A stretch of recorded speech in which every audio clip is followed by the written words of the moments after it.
Them busybodies. Tried to take God back to the beginning of things. Right. See if he remember what we know. That's some of us. Let me see if you know what I know. He says, but no, you have to go back to the simple things to make it right. That's right. He says, no. He says, my disciples know. And he turns to them. He started talking to them about other matters.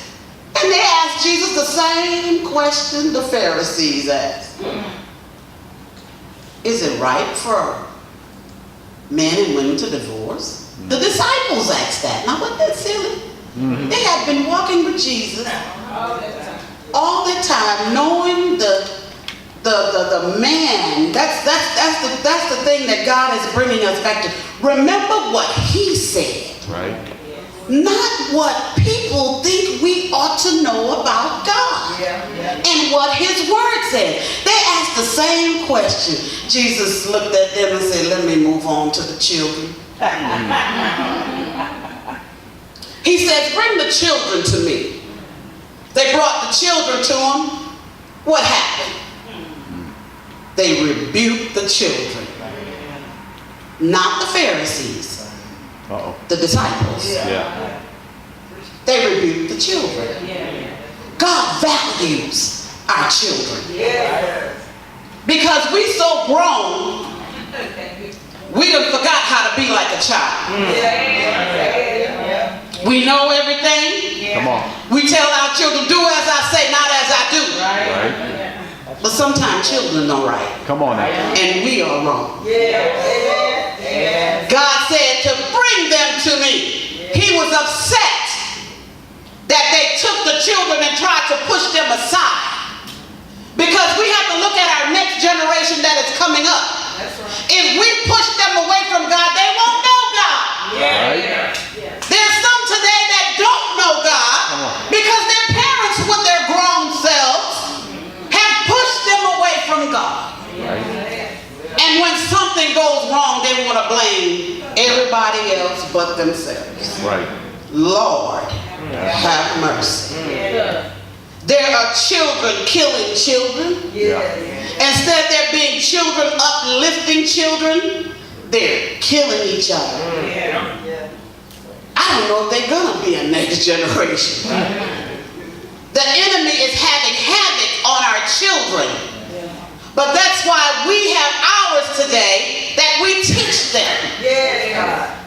I have my grandson. I'm just going to step aside and talk about him for a little bit. Okay. Lord, Have mercy. my grandson, I had him for 3 years. Yeah. And when he came to me, he was broken. He was broken. But as for me and my house, Come on now. we gonna serve the Lord. Amen. You can come to my house, and if I'm going to church, you going to church. When I'm gonna eat, you gonna eat. Whatever goes on in my house, you gonna do what I do. Yeah. My grandson came and I had him for 3 years, and he did not know who Jesus was. Hurt me to my heart. I understand when Jesus says, don't push them away, Right. but give them the word. And my grandson was doing all kinds of things because of what he was taught, Right. what he learned, what he saw, how it was done, the way it was done, and it wasn't right. I didn't address him at the moment. He knew me, Mom, prayed. One thing your children need to hear you do is pray out loud.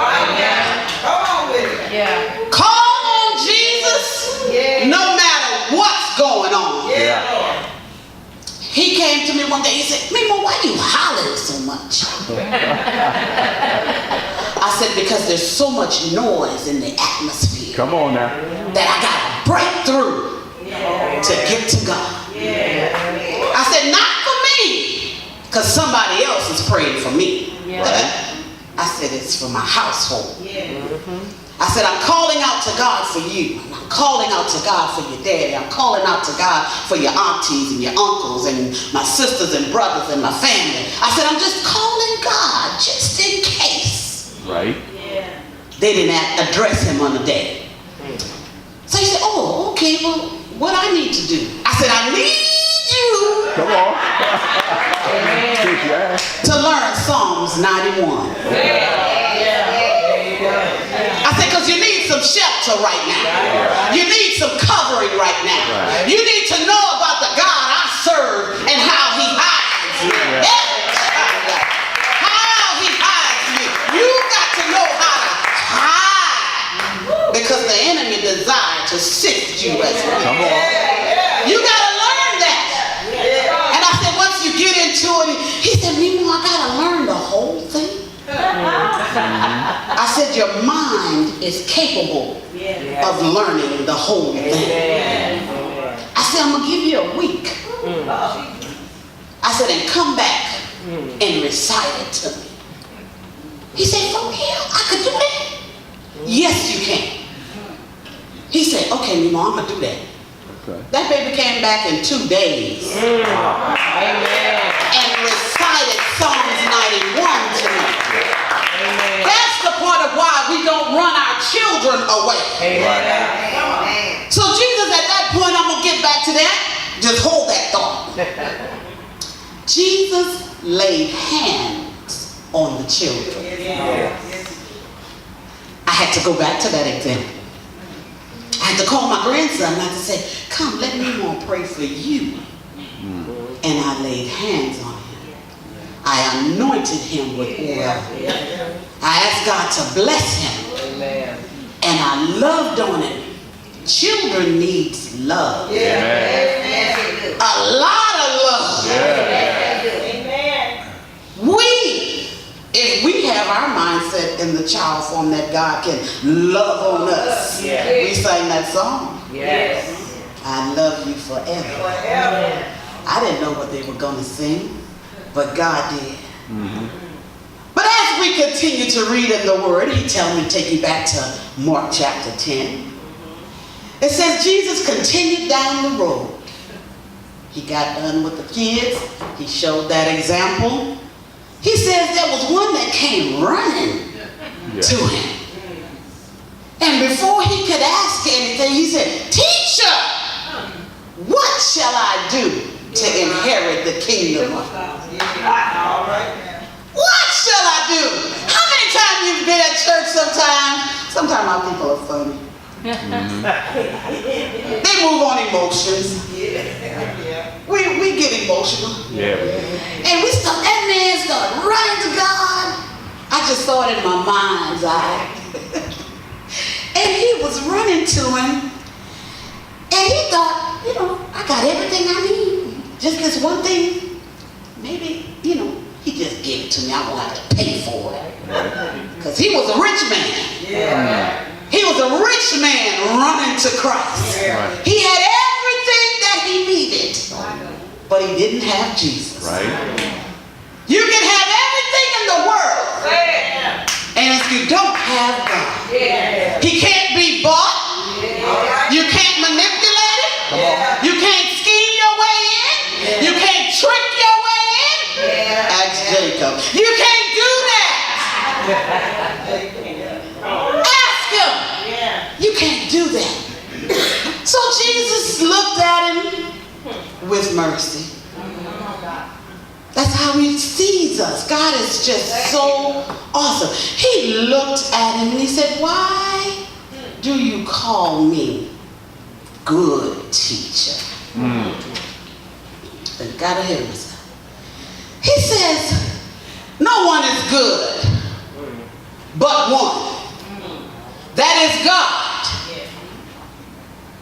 He says, you know everything, right? You follow the law. He says, you know what the commandment says. He said, yes, I was a young child and I learned that. What did you learn? Do not commit adultery. Do not murder.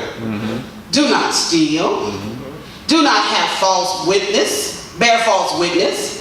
Do not defraud. Honor your mother and your father. Jesus was compassionate upon him. He said, yes, you got it right.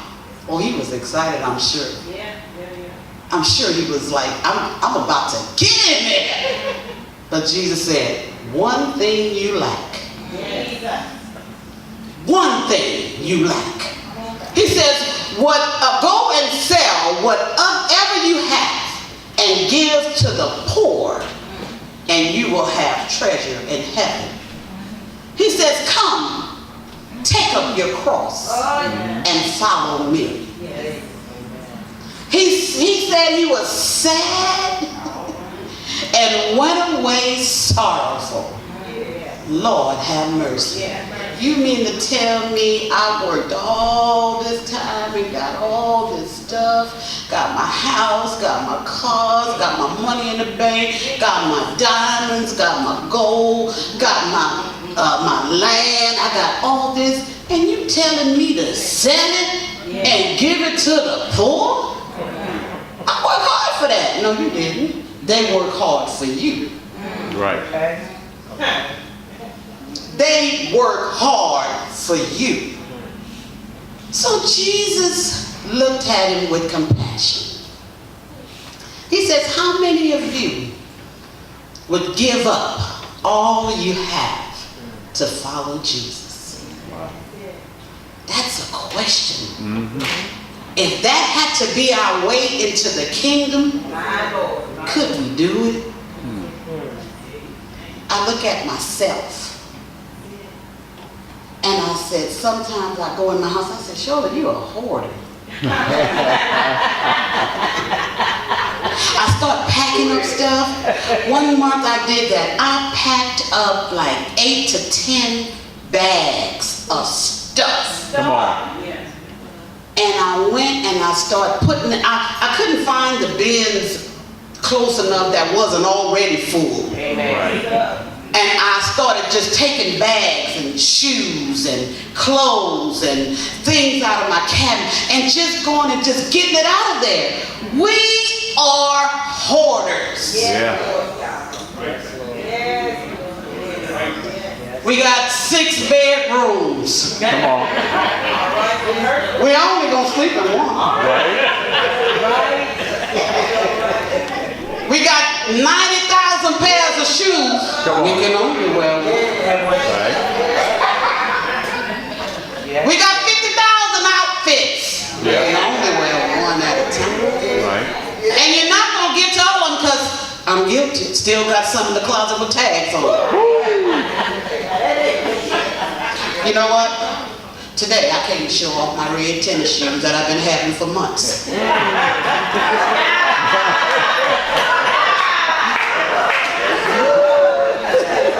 I refuse to give them up. But God said, you know, you have these things. He says, how many of you would have given that up? He said, hard times. Hard times would make us not give up those things. But he said if we focus on him, he said he would give us the desires of our hearts. But most of all, he came to the point to this man. He says, who then can be saved? Who can be saved? He says, if you try it on your own, it's impossible. He said, but with God, all things are possible. Now, Jesus, you have to look at this, y'all. And what the whole point and object of this, of what God gave me, is that he was hurting, suffering, and hurting while he was serving. Right. Because he saw everything that we would not let go of Right. to follow him.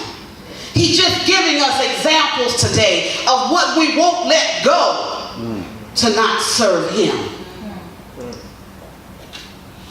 Then he gets to the smarty of the bunch. How many of you know there's a smart one in the bunch? Oh, yeah. many of you know for real? For real. Here go Peter.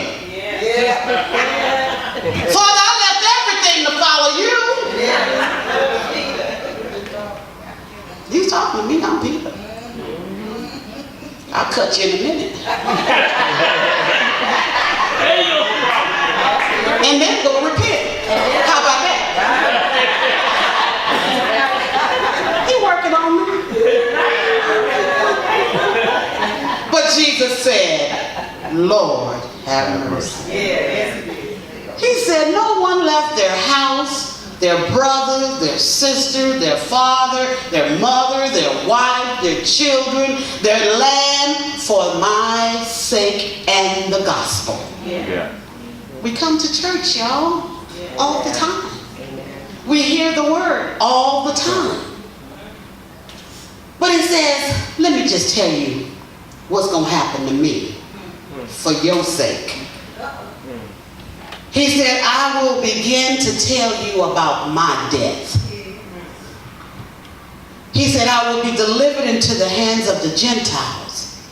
He said that they would mock me, scorn me, spit on me, and then kill me. He said, but I'm going to give you some hope. I'm going to rise on the third day. He said, I'm going to get up. Even through all the hurting that I'm going to go through, this walk, this journey I'm going to go through, it's going to be for your sake. I'm going to get up. He says, don't worry about me. I'm trying to talk to you. I'm trying to get you to understand that I had to suffer. I had to endure the pain. I had to endure the spitting on me. Ain't too many gonna spit on me. Peter, ain't too many gonna talk about me. Not too many. But then, you know, again, there are some selfish ones.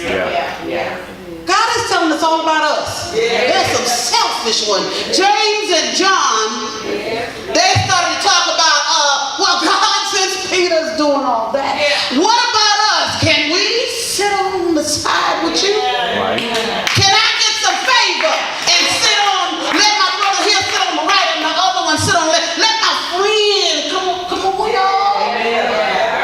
Let's do this. Let's do this. Serving while you're hurting, and some selfish person gonna come and try to take your place. What about that? They missed the whole thing of him saying, I'm doing it for your sake. It didn't just stop with the brother right here. What about the rest? What about the rest of us? We deserve to sit on the right or the left. But you know what Jesus says? Yes, I'm gonna give you what you asked for. You gonna suffer with me. You gonna suffer for the cup you asked for. You gonna take some pain. You gonna feel some rejection. You gonna feel some denial. You gonna feel some ridicule. You gonna feel this. But he said, ask for the place on the side of me. I can't give you that. It's up to the Father. He says, whatever you want me to do, I'll do that. But just remember, you're going to suffer with me. Now to the part of Lord, have mercy. How come God let me get to that? Come on. He let me get to that because only one part after all that he had done. A blind man. A sinner man. Blind Bartimaeus. Did what I liked. Knew of all that was done, but he was at a far distance. Come on. He wasn't. It said he was along the side of the road. There was a multitude that followed Jesus. It wasn't just a few.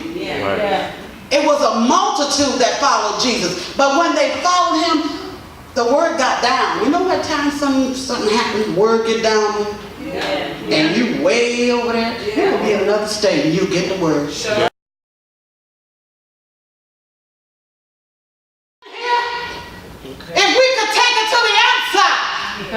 And if we can holler and yell on the outside, why can't they hear the echo down the street? Why can't they hear the call down the street about the God that saves, about the God that delivers, about the God that sets free, about the God that heals, about the God that can save? That's what he talked about. He said, I didn't come to be served. I came to serve. He said, while he was doing all that, it says, when Jesus heard blind Bartimaeus, I'm coming to a close. He said, God stood still. Yeah. When he can recognize your voice through thousands, that's powerful. Yeah. Because he says, I incline my ears unto your prayers and your supplication. Blind Bartimaeus had a supplication that was, it was just that I just need God because I got to see him for myself. I got to see him for myself. You can't help me. You could carry me by my hand a certain distance. But he could take me all the way. Right. Jesus had compassion. He stopped.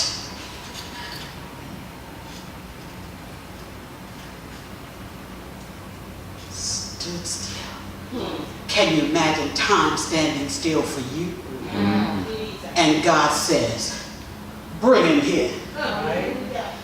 He says, call him to me. Today, Jesus is calling. Yeah. He's calling us to him. Chaos in the world. Come on. He's calling us to him.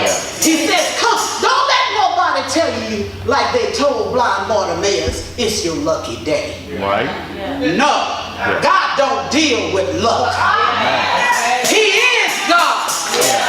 He is God. There's nobody like him. And when he calls you, he says, come. The word says, whosoever will, let him come. You need your eyes open. You need your heart open. Right. You need your mind fixed. You need your body healed. Right. He said, come. This is your day. This is the day the Lord has made. Then we can rejoice and be glad in it. Amen. This is the day. Some got their name called Come on. and still haven't answered. He says, I stand at the door of your heart and I knock. He said, but they still haven't come. What a compassionate God we serve. Yeah. He's so merciful that he's still waiting. He's still waiting. He says, come to me and I will give you rest. The doors of the church is open. He says, come to me and I will give you rest. This altar, he's standing here. He's standing waiting for you. He knows the bleeding of your heart. Right. He knows the hurting. He knows the rejection you felt. He's been there, done that. He felt everything that we are feeling right now. But he completed it so that we can come to him. Let us come. Let us come to the God that can heal us. Let us come to the God that can deliver us. Let us come to the God that can redeem us. Let us come to the God that is faithful and just to forgive us of all our sins. Let us come. For he is a worthy God.